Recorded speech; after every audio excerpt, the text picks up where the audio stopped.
साक्षीबांच्या news अनकटच्या prime time मध्ये तुम्हा सर्वांचं स्वागत करते। सविस्तर बातम्यांचा आढावा घेणारच आहोत, पण त्याआधी नजर टाकूयात काही महत्त्वाच्या हेडलाईन्स। गरिबांना न्याय मिळवून देण्यासाठी सगळ्या शक्तींनी एकत्र येणं गरजेचं, मनोज जरांगे पाटील यांचं वक्तव्य।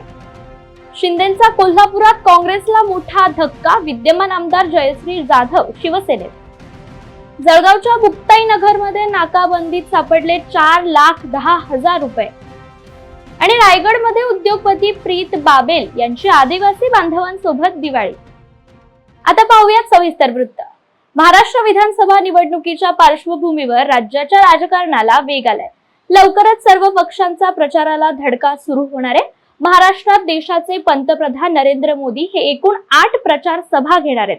त्याच्या खालोखाल देशाचे गृहमंत्री अमित शहा हे 20 प्रचार सभांना हजेरी लावणार आहेत अशी माहिती मिळाली आहे। यावरून राष्ट्रवादी काँग्रेस शरद पवार गटाच्या खासदार सुप्रिया सुळे यांनी खोचक टोला लगावलाय। पंतप्रधान नरेंद्र मोदी यांना 7 ते 8 सभा घ्याव्या लागतात, हे महाराष्ट्रातील स्वाभिमानी जनतेचा विजय आहे असा टोला सुप्रिया सुळे यांनी लगावलाय। आपण गोरगरिबांसाठी झगडत आहोत असं मत, गोरगरिबांना न्याय मिळवून देण्यासाठी सगळ्या शक्तींनी एकत्र येणं गरजेचं असल्याचं मत मनोज जरांगे यांनी जालन्यात व्यक्त केलंय। जातीपातीच्या भिंती तोडून सगळ्यांनी एकत्र या, ही मोकळा श्वास घेण्याची योग्य वेळ आहे असं सांगत त्यांनी गोरगरिबांना अन्यायातून मोकळं करण्यासाठी सर्वांनी एकत्रित यावं असं आवाहन जरांगे पाटील यांनी केलंय। काय नेमकं त्यांच्याबद्दल तुम्ही आश्वासित करा?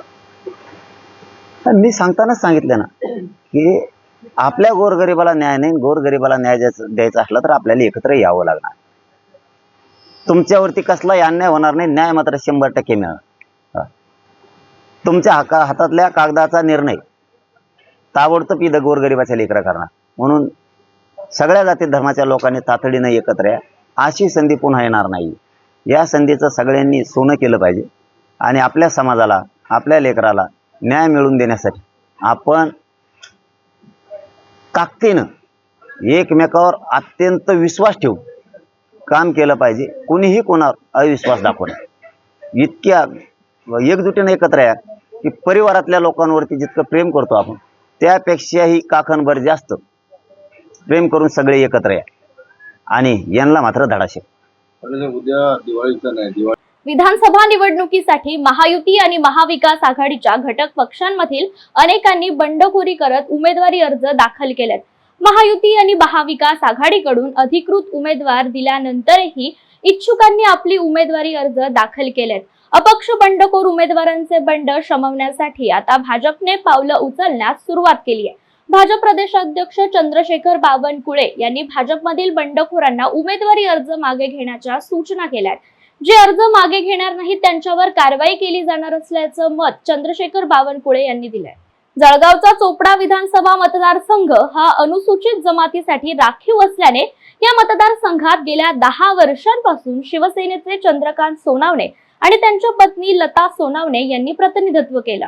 माजी आमदार लता सोनावणे ह्या शिंदे गटात गेल्यामुळे विरोधी पक्ष म्हणून राष्ट्रवादी काँग्रेस शरद पवार गटाचे प्राबल्य मोठ्या प्रमाणावर असून सुद्धा हा मतदारसंघ ठाकरे गटाला सुटल्यामुळे शरद पवार गटाकडून बंडखोरी करत डॉक्टर चंद्रकांत बारेला यांनी अपक्ष फॉर्म भरला असून त्यांच्याशी संवाद साधलाय प्रतिनिधी आत्माराम पाटील यांनी। डॉक्टर साहेब, एकंदरीत तुमचा एक नारा होता की यावेळेस स्थानिक भूमिपुत्रालाच उमेदवारी मिळावी, परंतु दोघंही जर उमेदवार पाहिले, उबाडा गटाचे व शिंदे गटाचे जर उमेदवार पाहिले, हे जळगावातल्या रहिवासी म्हटलं तरी काही वावगं ठरणार नाही। तर याकडे आपण कसं पाहता? बघा, जनता अपेक्षित वेगळं करते। जनतेला अपेक्षित असते की आपल्यातला, आपल्यात राहणारा, आपल्या भाऊबंदकीचा आपल्यापैकी कोणीतरी असावा जो आमच्यासाठी 24 तास इथं उपलब्ध असावा। पण होतं वेगळंच। नेत्यांना राजकीय भूमीपेक्षा, जनतेच्या भूमीपेक्षा आर्थिक भूमिका जास्त महत्वाची असते आणि म्हणून नेत्यांचं सुद्धा याच्यामध्ये कुठेतरी दाल में कुछ काला आहे असं म्हणायला काही हरकत नाहीये। आणि त्या अनुषंगानं इथली ही उमेदवारी बदललेली आहे। आधीच आमचे आमदार 10 वर्षामध्ये चोपड्यात कधी राहिलेले नाहीयेत। फक्त मेसेज येतो, मी 2 ते 4 भेटेल, या अमुक दिवशी भेटेल। आता त्याच्यात अजून दुसरा आम्हाला इथं बोकांडी बसवण्यात आलेला आहे। तर आमच्या नेत्यांना सुद्धा इथं, नेत्यांवर सुद्धा प्रश्नचिन्ह आहे। जनता नेत्यांना विचारते की आई उगे कस काय असं, या लयतच का ताई गो असं। म्हणजे पहिल्यांदा बापूंनी आणलं ते पार्सली तसंच, दुसऱ्यांदा आणलं तेही तसंच, आता तर महाविकास आघाडीने पार्सल आणलं हेही तसंच. म्हणून आता जनता प्रचंड म्हणजे उद्वेग आहे खऱ्या अर्थानं बघायला गेलं. तुम्ही बघा 4 तारखेनंतर यांना काय प्रतिसाद मिळणार आहे गावागावामध्ये. आणि म्हणून आम्ही ह्या सगळ्या गोष्टींची वाट बघतोय. शेवटी उमेदवारी माझी नाहीये, मी प्रतिनिधी आहे. ह्या चोपडा मतदारसंघाचा मी प्रतिनिधी आहे आणि हे बाहेरून आयात केलेले प्रतिनिधी आहे. तर नेत्यांनाही या गोष्टी समजल्या पाहिजे असं आम्हाला वाटतं.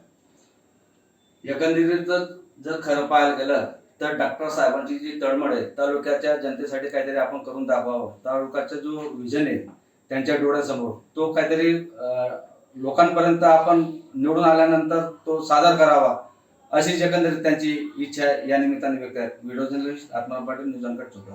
शिवसेनेचे नेते माजी मंत्री विजय शिवतारे यांनी प्रचारामध्ये आघाडी घेत नीरा येथून होम टू होम प्रचाराला सुरुवात केली आहे. आज सकाळपासूनच विजय शिवतारे हे नीरा येथील पुरंदर हवेली विधानसभा मतदारसंघातून विजय बापू शिवतारे या उमेदवारी दाखल केलेले आहे आणि त्यांचा आता प्रचार सुरू आहे. बापू, काय सांगाल? पुरंदर हवेली विधानसभा मतदारसंघातून तुम्ही यावेळेस देखील लढताय, कसे असते? पुरंदर हवेली विधानसभा मतदारसंघातून विजय बापू शिवतारे या उमेदवारी दाखल केलेले आहे आणि त्यांचा आता प्रचार सुरू आहे.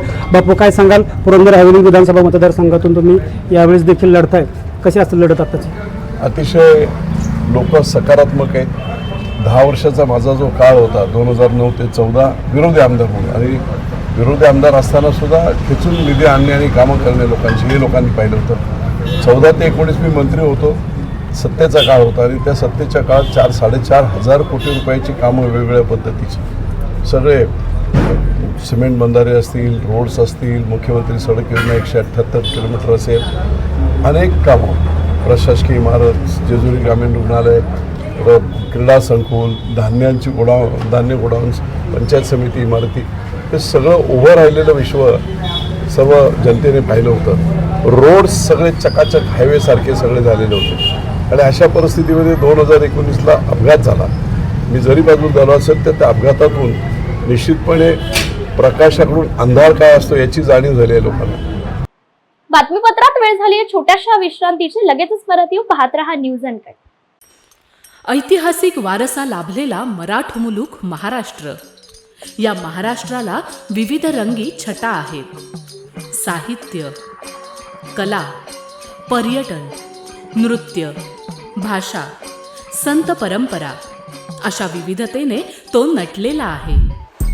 हीच गौरवशाली विविधता जपत स्वरंग मराठी केवळ महाराष्ट्राच्या सांस्कृतिक संहितेपुरते मर्यादित न राहता समकालीन नवकल्पनांवर आधारित कार्यक्रमांद्वारे मराठी मनोरंजन विश्वात स्वतःची एक अनोखी जागा निर्माण करत आहेत. मराठी मनोरंजन क्षेत्रातील उत्तम दिग्दर्शक, लेखक आणि निर्मात्यांच्या प्रतिभेचा पुरेपूर वापर करून मनोरंजनाचा आगळा वेगळा रंग उधळण्यास आम्ही सज्ज आहोत. स्वरंग मराठीचे उद्दिष्ट मराठी मनोरंजन क्षेत्रामध्ये मनोरंजनाची वहिवाट सोडून, रूढीवादी पद्धती तोडून मनोरंजनाचा समृद्ध अनुभव प्रदान करून देण्याचा आहे. म्हणूनच यात विविध पद्धतीचे मनोरंजक आणि माहितीपूर्ण कार्यक्रम स्वरंग मराठीवर बघता येतील. शेवटी एकच, धकाधकीच्या जीवनात धांगडधिंगा करण्यापेक्षा बसूया, हसूया, गाऊया, जगूया. नाती गोती श्रावण मोती गावामधले जीवंत रंग. नाती गोती श्रावण मोती गावामधले जीवंत रंग. चला जोडूया, चला पाहूया, जशी संस्कृती तसा स्वरंग. विश्रांतीनंतर पुन्हा एकदा स्वागत. पाहूयात उर्वरित बातमीपत्र.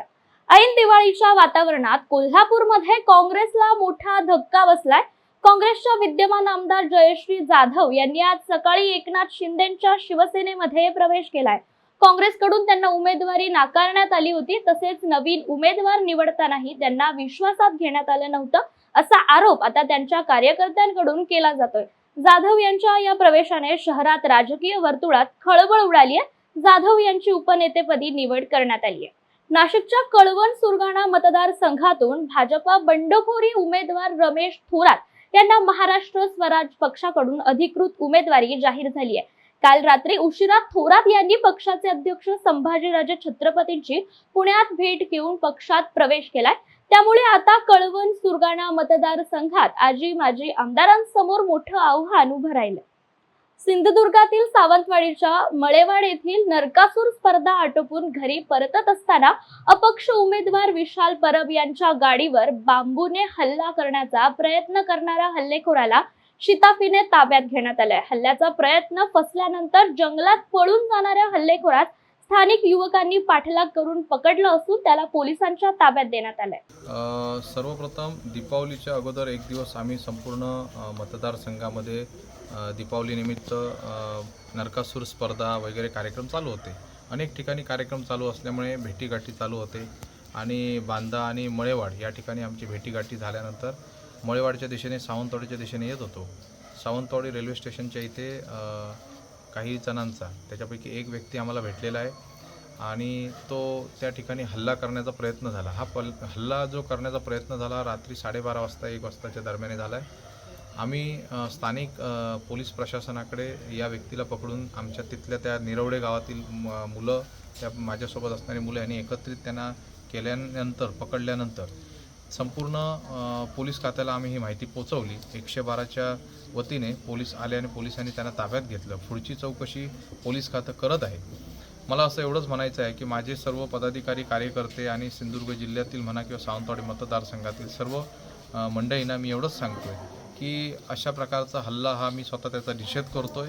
जळगावच्या मुक्ताईनगर तालुक्यातील करकी फाट्याजवळ नाकाबंदी दरम्यान बऱ्हाणपूर येथील मदन जांभुळकर याच्या कारमध्ये 4,10,000 रुपयाची रोख रक्कम आढळून आली आहे. या रकमेबाबत चौकशी करून आचारसंहितेनुसार कारवाई करण्यात येणार असल्याची माहिती पोलीस निरीक्षक नागेश मोहिते यांनी दिली आहे. रोकड जप्त झाल्याची कारवाई करण्यात आलेली आहे. बरोबर.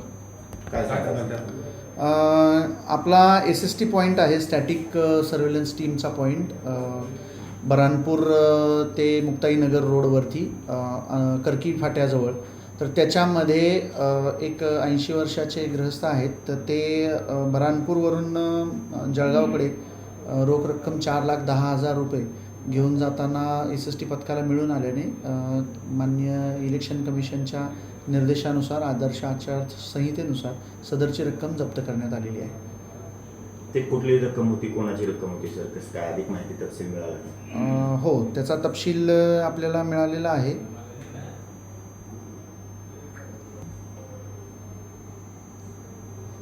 मगन केतन जांभळकर म्हणून आहेत, बऱ्हाणपूरचे राहणारे. तर त्यांच्या ताब्यात ही रक्कम 4 चाकी वाहनात मिळून आलेली आहे.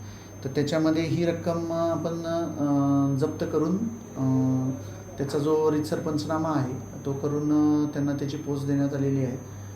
पुढच्या निर्देशानुसार, माननीय निवडणूक आयोगाच्या पुढच्या निर्देशानुसार त्याच्यावर कारवाई करण्यात येईल. अजून बातमीपत्रात वेळ झाली आहे छोट्याशा विश्रांतीची. लगेचच परत येऊ. पाहत रहा न्यूज अनकट.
विश्रांतीनंतर पुन्हा एकदा स्वागत. पाहुयात उर्वरित घडामोडी.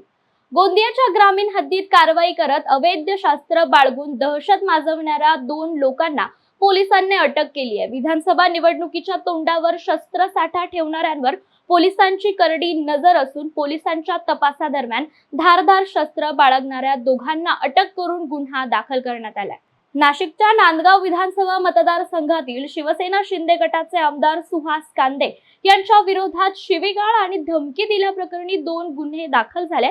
आमदार कांदे यांनी मराठा समाजाचे नेते शेखर पगार आणि समीर भुजबळ यांचे समन्वयक विनोद शेलार यांना शिवीगाळ व धमकी दिली होती.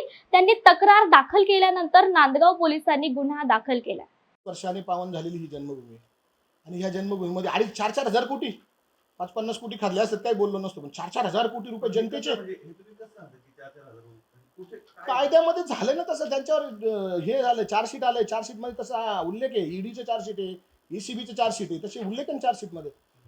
जळगाव जिल्ह्यातील चोपडा विधानसभा मतदारसंघात महाविकास आघाडीचे ठाकरे गटाचे उमेदवार प्रभाकर सोनावणे यांना हृदयविकाराचा झटका आल्याची माहिती समोर आली आहे. जळगाव येथून चोपडा येथे मतदारसंघात प्रचार करण्यासाठी जात असताना त्यांना वाहनात हृदयविकाराचा झटका आला.